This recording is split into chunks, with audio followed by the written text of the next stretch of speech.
Pendeta Gilbert Lumendo. Saya berdoa bagi beliau supaya beliau semakin memberi perhatian terhadap hal-hal yang sifatnya teologis. Karena pada akhirnya jemaat itu tidak berdiri kokoh di dalam dunia ini, mampu membendung serangan-serangan dan tipu muslihat iblis dan setan hanya karena kamu ngajarin mereka tentang bagaimana mengatur keuangan, bagaimana menangani kesepian, bagaimana menangani amarah, bagaimana menenangkan diri dan lain sebagainya. Kalau hal-hal itulah yang dibutuhkan oleh jemaat, Tuhan akan mengirimkan psikiater, Tuhan akan mengirimkan dokter, Tuhan akan mengirimkan ekonom, Tuhan akan mengirimkan sosiolog. No.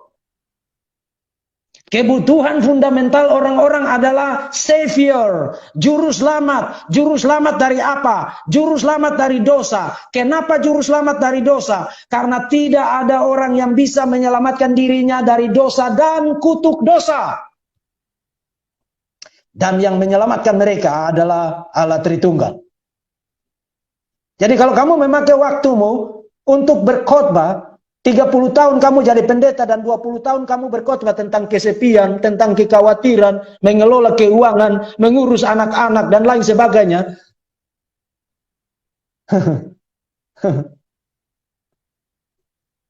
Betapa kasihannya pelayananmu. Betapa kasihannya pelayananmu. Karena bukan itu yang dibutuhkan oleh orang-orang. Yang paling dibutuhkan oleh orang-orang adalah Injil Tuhan Yesus Kristus. Setiap kali firman diberitakan dan kalau Injil tidak diberitakan, maka you sedang mengkhianati Kristus.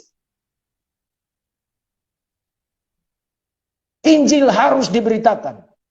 Setiap kali seorang pemberita firman membuka mulutnya. Sebab Injil itulah yang menyelamatkan mereka dari dosa dan maut. Karena Injil adalah kekuatan Allah, the power of God for salvation, untuk keselamatan.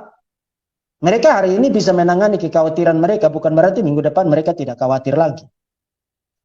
Hari ini mereka bisa mengelola keuangan mereka dengan baik, bukan berarti tahun depan mereka tidak boros. Hari ini mereka bisa mengurus keluarga mereka dengan baik, bukan berarti 5 bulan lagi mereka nggak akan ngaco dengan anak-anak, atau ngaco dengan suami, atau ngaco dengan istri.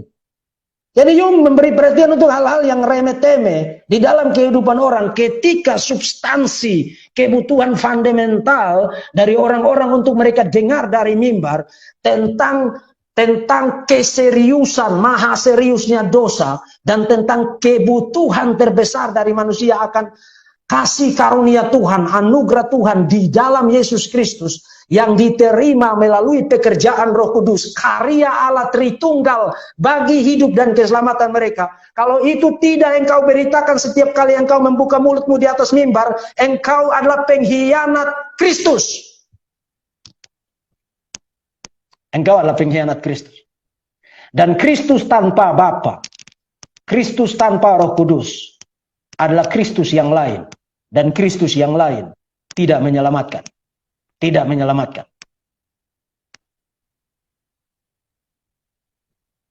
Jadi para hamba Tuhan, mulai sekarang sampaikan khotbah-khotbah yang bersifat pengajaran. Karena tantangan yang dihadapi oleh jemaat-jemaat di luar sana itu sangat masif. Apalagi propaganda-propaganda melalui media-media sosial yang mengajarkan ajaran yang palsu, ajaran-ajaran yang sesat, terutama tipu muslihat dengan tipu muslihat, penipuan demi penipuan, jualan omong kosong dari para apologet muslims dan lain sebagainya. You pikir bagaimana mereka bisa menghadapi itu semua kalau you tidak memperlengkapi mereka dari atas mimbar. Mimbar itu Tuhan percayakan untuk kamu menjaga, melindungi domba-domba. Jangan hanya mau uang mereka, tapi lindungi mereka. Lindungi hidup mereka dari para pengajar sesat. Wahai para gembala. Lindungi mereka. Karena untuk mereka lah Kristus telah datang ke dalam dunia dan menyerahkan nyawanya. Dan kenapa kamu menggunakan mimbar itu hanya untuk memperkaya diri? Lindungi jemaat Tuhan dari ajaran sesat. Lindungi domba-domba itu, domba-domba Kristus yang dipercayakan bagimu. Dan kamu bicara tentang kekhawatiran, Kamu bicara tentang mengelola keuangan, kamu bicara tentang mengurus keluarga. Kalau itu yang dibutuhkan mereka, mereka tidak butuh kamu ada di atas mimbar itu. Wahai para pendeta, sampaikan khotbah-khotbah pengajaran, karena itulah yang dibutuhkan oleh jemaat. Kita tidak dipanggil untuk menggaruk telinga siapapun. Kita tidak dipanggil untuk menyenangkan hati siapapun. Persetan dengan telinga itu, persetan dengan perasaan itu. Tapi kebenaran harus diberitakan dan mereka harus dilindungi. Saudara-saudara, saya mau kasih satu contoh begini. Saya mau kasih satu contoh begini. Kalau kamu adalah teman saya, yang saya percayakan kamu, untuk menjaga anak-anak saya. Kemudian ketika anak-anak saya dirampok, dipukuli, diperkosa, dibawa ke satu tempat di mana mereka dicekoki dengan berbagai macam hal-hal yang jahat. Dan kamu diam saja, sementara kamu sibuk bicara tentang, oh jangan ribut, jangan nakal, pakai baju yang benar, pakai celana yang benar. Orang pertama yang akan saya cari adalah kamu. Kamulah orang pertama yang akan saya cari dan akan saya hajar duluan adalah kamu. Begitu juga dengan Tuhan Yesus. Saudara-saudara, para gembala, para hamba Tuhan, para teolog, para pendeta, para pemberita firman, jemaat-jemaat itu, ketika sedang dirongrong oleh ajaran sesat, lalu kamu diam saja, dan atas nama relativisme, atas nama postmodernisme, atas nama menjaga perasaan, lalu kamu bilang, oh enggak perlu bilang orang sesat, mari kita singing kumbaya, yang penting kita aman-aman saja. Ketika Yesus datang kembali, kamulah orang pertama yang akan diminta pertanggungjawaban oleh Yesus, dan kamu akan membayarnya dengan harga yang genap.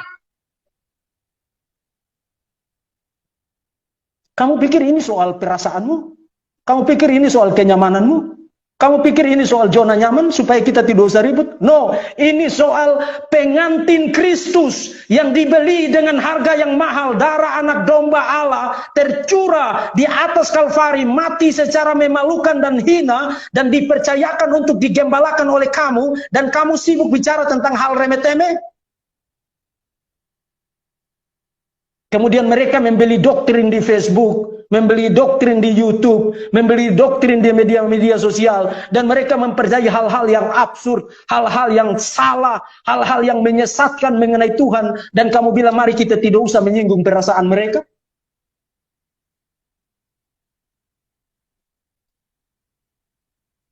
Hari ini berhenti membuang waktu, saudara-saudara yang Kristen, para jemaat yang hari ini mengikuti presentasi ini. Kalau gembalamu, hamba Tuhanmu, hanya sibuk dengan khotbah-khotbah praktis, yang meskipun dia tidak kasih tahu kamu, kamu sudah tahu, mari kita saling mengasihi. Semua orang udah tahu itu. Jangan mencuri, semua orang udah tahu itu. Jangan korupsi, semua orang udah tahu itu. Kalau hamba Tuhanmu sibuk dengan itu, tarik dia turun dari atas mimbarnya dan suruh dia bertobat. Saya tidak butuh kamu ada di atas mimbar itu untuk kasih tahu saya itu. Kasih tahu saya tentang juru selamat saya. Kasih tahu saya tentang Bapa dari juru selamat yang mengutus anaknya untuk menjadi manusia. Kasih tahu saya tentang Roh Kudus yang memateraikan saya dan yang menjadi arabon, menjadi jaminan bagi saya, sehingga saya memiliki sandaran yang kokoh untuk diselamatkan. Kasih tahu saya itu, atau jangan kasih tahu saya apapun juga. Tell me about the Trinity or tell me nothing at all.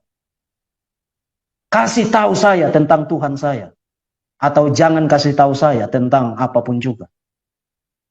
Jangan kasih tahu saya tentang apapun juga. Sudah saatnya gereja harus berhenti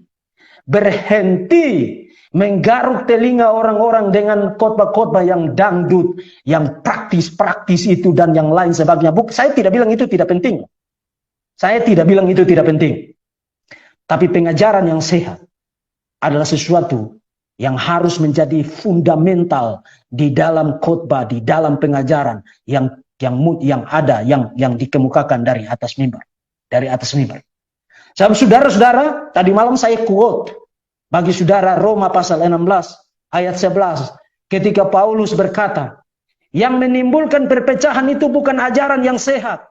Sebab domba-dombaku mendengarkan suaraku, mereka tidak akan terpecah karena mendengarkan suara Tuhan, mendengarkan firman Tuhan yang murni. No. Yang menimbulkan perpecahan adalah ajaran sesat. Dan karena itu Paulus berkata, hindarilah mereka yang mengajarkan ajaran sesat.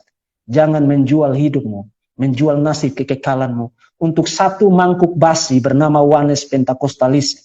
Mereka akan dibakar di dalam neraka yang kekal, dan mereka akan mempertanggungjawabkan seluruh penyesatan dan penghujatan mereka terhadap Allah Tritunggal selama mereka di dunia ini. Dan apakah kamu mau ikut bersama dengan mereka? Ini bukan soal denominasimu. Saya tidak bicara tentang denominasimu. Who cares dengan denominasimu? Saya tidak bicara tentang gerejamu apa. Who cares dengan gerejamu? Saya bicara tentang hidupmu nanti di dalam kekekalan. Saya bicara tentang itu. Jadi kalau kau tidak setuju dengan itu, ya kau sudah membuat keputusan yang akan kau bayar dengan sangat mahal ketika ada di dalam kekekalan.